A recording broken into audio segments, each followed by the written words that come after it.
Le malheur atteint toujours les justes, mais le Seigneur, chaque fois, en délivre. Psaume 34, verset 19. Bien chers frères et sœurs dans le Seigneur, aujourd'hui, nous célébrons le 12e dimanche du temps ordinaire de l'année liturgique A.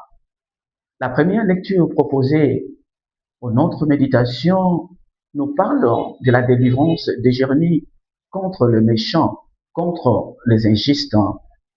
Jérémie a prophétisé la justice. Jérémie a prophétisé la justice, les dieux, de Dieu contre le méchant. Mais le méchant se sont complotés contre lui pour l'éliminer. Mais Dieu n'a pas laissé son serviteur mourir ou périr.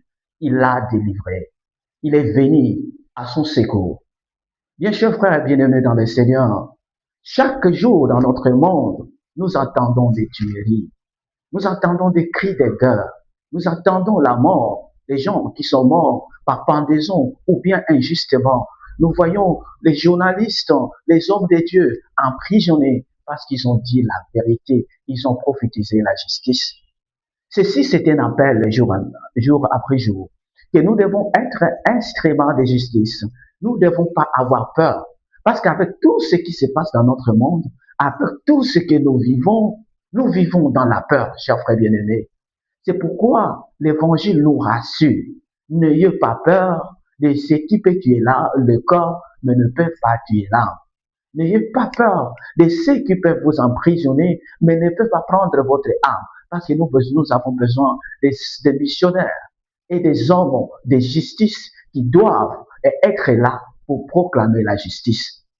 C'est pourquoi nous sommes appelés, chers frères bien-aimés, à dépasser notre peur, à se mettre debout au milieu de ce monde en péril, au milieu de ce monde qui manque la justice, que nous soyons les instruments de la justice. Parce que le Christ lui-même nous rassure que je serai avec vous tous les jours jusqu'à la fin des temps. Donc tout ce que vous aurez à dire, vous n'aurez pas peur parce que moi je vous inspirerai les paroles que vous aurez à prononcer.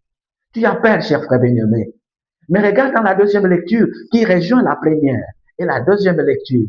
Nous voyons que par les péchés de nos ancêtres, Dieu nous a punis. Mais par Jésus-Christ lui-même, il nous a rachetés par le sang de son propre Fils.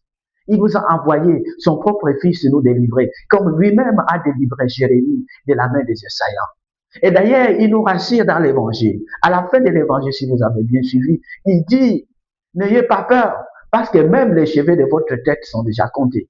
Même les cheveux de ta tête, toi, frère bien-aimé dont je parle, sont déjà comptés. Cela veut dire quoi? Même si tu as peur, le Seigneur est avec toi. Il te protège, il t'accompagne, il t'inspire et il te dit, il faut être instrument de justice. Tu demeures hors dans la peur, cher frère bien-aimé. Si tu demeures dans la paix, qui va changer le monde?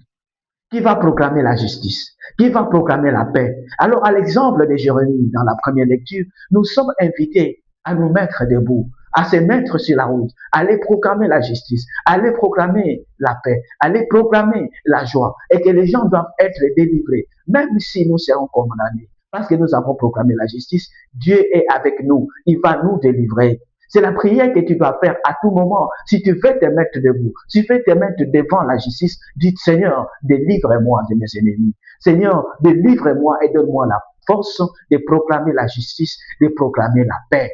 Le Seigneur est avec toi. Il t'accompagne.